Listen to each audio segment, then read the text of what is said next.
നിങ്ങൾ കൊടുത്ത പാവങ്ങളായിട്ടുള്ള തൊഴിലാളി കൊടുത്ത കാശ്, നിങ്ങൾക്ക് വേണ്ടി തൊഴിലുടമകൾ കൊടുത്ത കാശ്, ആ കാശെടുത്താണ് യുവമാർ പുളിച്ചേരി കുടിച്ചതുപോലെ സർക്കാരിന്റെ കാര്യങ്ങൾ നടപ്പാക്കുന്നത്. എന്നിട്ട് പറയുകയാണ് സർക്കാർ ഖജനാവിൽ കാശില്ല. എങ്ങോട്ട് പോയി കാശ്? ക്ഷേമനിധി ബോർഡുകളിലെല്ലാം തന്നെ പെൻഷൻ കുടിശ്ശികയാണ്. പക്ഷെ ഏറ്റവും അധികം പെൻഷൻ കുടിശ്ശികയുള്ള ഒരു ക്ഷേമനിധി ബോർഡ് ഈ ക്ഷേമനിധി ബോർഡാണ്.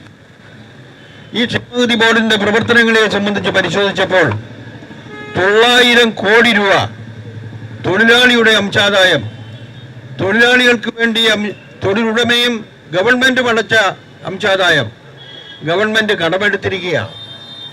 എന്തിനാ ഗവൺമെന്റ് കടമെടുത്തത്? ഗവൺമെന്റിന് നിത്യദാന ചെലവുകൾക്ക് പണമില്ലാത്തതുകൊണ്ട്, അവർക്ക് ദൂർത്തടിക്കുവാൻ കാശില്ലാത്തതുകൊണ്ട്, നിങ്ങൾ കൊടുത്ത പാവങ്ങളായിട്ടുള്ള തൊഴിലാളി കൊടുത്ത കാശ്, നിങ്ങൾക്ക് വേണ്ടി തൊഴിലുടമകൾ കൊടുത്ത കാശ്, ആ കാശെടുത്താണ് യുവമാർ പുളിച്ചേരി കുടിച്ചതുപോലെ സർക്കാരിന്റെ കാര്യങ്ങൾ നടപ്പാക്കുന്നത്. എന്നിട്ട് പറയുകയാണ് സർക്കാർ ഖജനാവിൽ കാശില്ല. എങ്ങോട്ട് പോയി കാശ്? ഈ ക്ഷേമനിധി ബോർഡ് മാത്രമല്ല, 18 ക്ഷേമനിധി ബോർഡുകൾ നമ്മുടെ സംസ്ഥാനത്തുണ്ട്. നേരത്തെ ഇവിടെ സൂചിപ്പിച്ചതുപോലെ ഈ ക്ഷേമനിധി ബോർഡുകൾക്ക് ആരംഭം കുറിച്ചത് തൊഴിലാളികൾക്ക് വേണ്ടിയുള്ള വെൽഫെയർ ബോർഡുകൾ എന്ന പേരിൽ ആരംഭം കുറിച്ചത് RSPക്കാരായ മന്ത്രിമാർ തൊഴിൽ വകുപ്പ് കൈകാര്യം ചെയ്യുന്ന കാലഘട്ടത്തിലാണ്. സഖാവ് ബേബി ജോൺ തൊഴിൽ വകുപ്പ് കൈകാര്യം ചെയ്തു, സഖാവ് കെ പങ്കജാടൻ തൊഴിൽ വകുപ്പ് കൈകാര്യം ചെയ്തു, VP രാമകൃഷ്ണപിള്ള തൊഴിൽ വകുപ്പ് കൈകാര്യം ചെയ്തു, ബാബു ദിവാകരൻ തൊഴിൽ വകുപ്പ് കൈകാര്യം ചെയ്തു, അവസാനം ഷിബു ബേബി ജോണും കൈകാര്യം ചെയ്തു.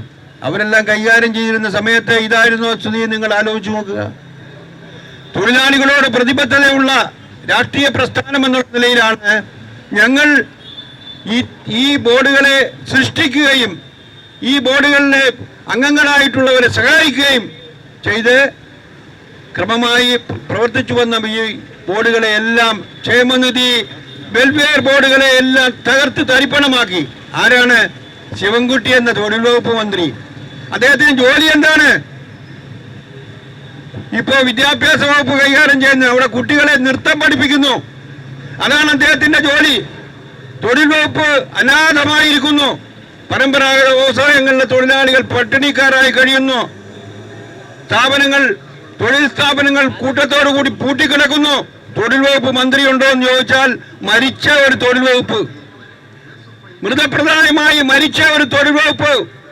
ഈ തൊഴിൽ വകുപ്പ് ഇത്തരം കാര്യങ്ങൾ ശ്രദ്ധിക്കുന്നുണ്ടോ എന്ന് ചോദിച്ചാൽ ഇല്ല. ക്ഷേമനിധികളുടെ പ്രവർത്തനങ്ങൾ പരിശോധിക്കേണ്ടത് തൊഴിൽ വകുപ്പ് മന്ത്രിയാണ്. ആ മന്ത്രിയുടെ പണിയാണ് വേറെ പണിയാ. മനസ്സിലായില്ലേ? ഒരുപാട് വാചകം അടിച്ചത് കൊണ്ട് കാര്യമായില്ല.